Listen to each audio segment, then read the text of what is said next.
I'm Brent. And this is Esther Joy. Hi, Esther Joy. So, the first question: what do you believe is this community, Emerald Earth's strengths and focuses?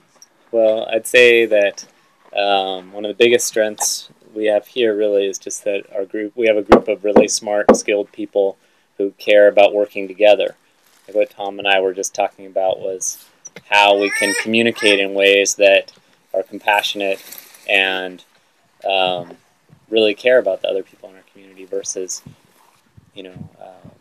putting each other down or competing. And we know we're in each other's lives, so we make sure that we have good relationships with each other. So an important thing is we really believe in consensus decision making at a level where we're just never gonna just vote somebody's idea down, because we know that we care about that person and that person's values and visions are important, and we don't want it to just be stomped out by the majority rule. We also we value sharing what we have here, and we try and open ourselves and our houses and our land up as much as we can to other people. That's a core value of it. We don't just intend to be up here living by ourselves. What's been a struggle, and how do you work through that?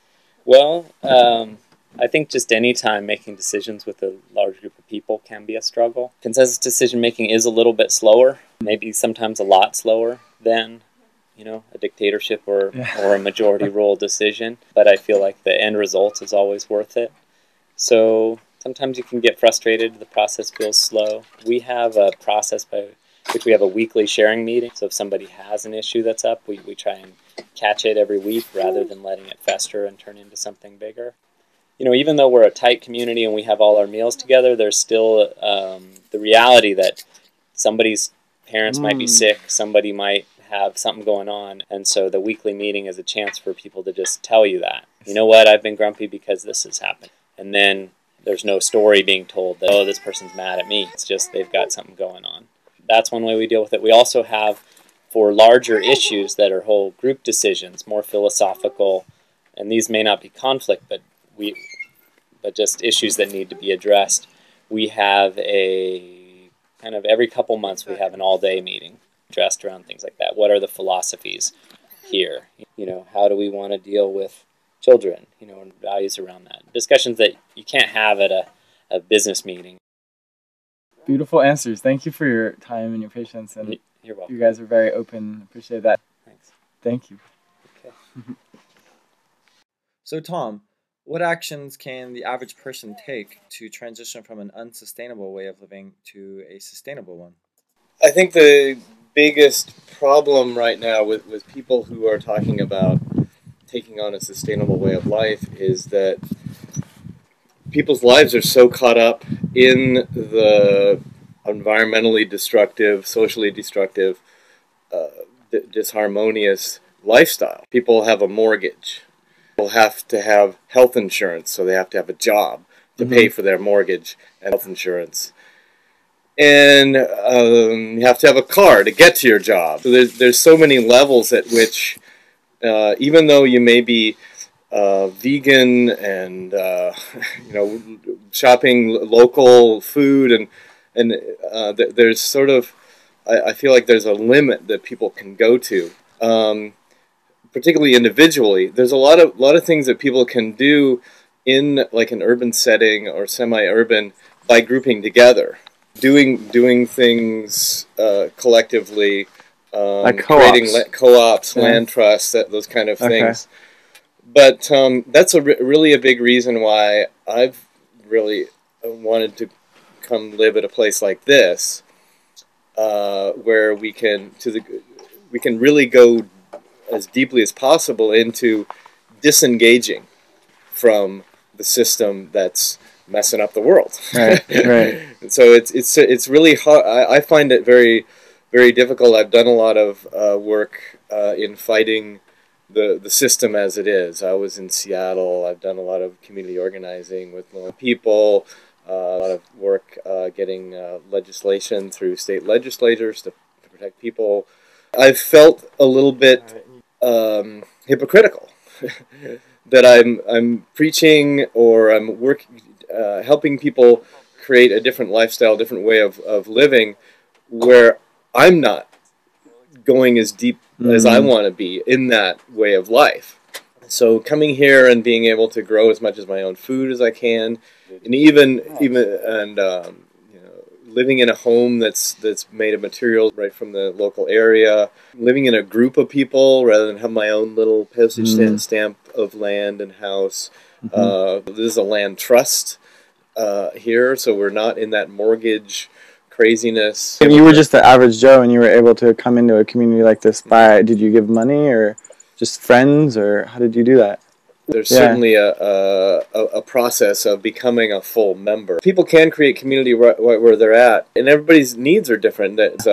I spent some time several years ago looking around at different communities with another partner, and just wasn't quite finding, you know, that blend of how the community works and you know, rural and proximity to urban, and spirituality is a big, you know, question. And there's such a variety of communities and variety of people, what people want. I would say that people should go and shop around and take a look at what's there and what's available, and ask questions about how people organize themselves and what they're doing, so that you can be clearer in your mind what you want. How soon can people implement these solutions into their lives? Like the two main things that make Emerald Earth unique and sort of stand out among communities are our system of organization and sharing meals and how we interact as a community. Those are things that if people want to come here and learn about those, or go to other communities and figure out how people do meals and organize their kitchen and gardening and sort of how work is organized. Those are things that people can do even among neighbors. Like when I was living in Santa Cruz, we had a Wednesday dinner. It was just a potluck. We'd come together and create. It's sort of that creating community within your community is the key. That's beautiful. So people can start creating communities within the city to transition. That forms the nucleus or core of energy to do the other things. The second thing with Emerald Earth is the natural building elements, and it's about how the structure that you're in can be modified. And, you know, it's hard because a lot of people rent, or it's hard to really retrofit your building. How long have you been here, Tom? 4 months. 4 months. Wow. Yeah. So you're relatively new, and you've gained a lot of insight. Well, I've been around community a lot. Okay. And nice. So. Thanks. Sure. High five. Appreciate it. So, Lisa, where are you from? I'm from Southern California, Orange County, Laguna Beach. And what brought you out of the city up to rural Northern California? The desperate need to experience a different lifestyle, to have, to experience living outside, not just camping and recreating, which is what I normally do, but actually creating livelihood. To experience it for its own sake, for the pleasure of it, for the experience of it. And do you plan to continue to live in the city environment? Probably because of obligations I have down there. So you're hoping to take some of the knowledge you're learning here and apply it to the city? Very much hoping to.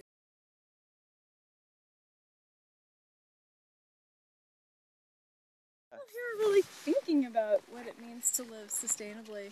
I mean, more than anywhere I've been, people know where it comes from and where it goes. They know what they've sourced locally. They know what they're importing. I think they pretty much know where it comes from. So they're very, very clear about those questions. I've never lived anywhere that had so few trash cans. That's amazing. What do I do with my dental floss? Yeah. What do you do with your dental floss? Creating a little pile. Nice. Do you think they'll compost that, or is that a trash item? Maybe we'll make strawberry. Oh yeah, you could always tie something with dental floss. That's great. Good thinking. Nice.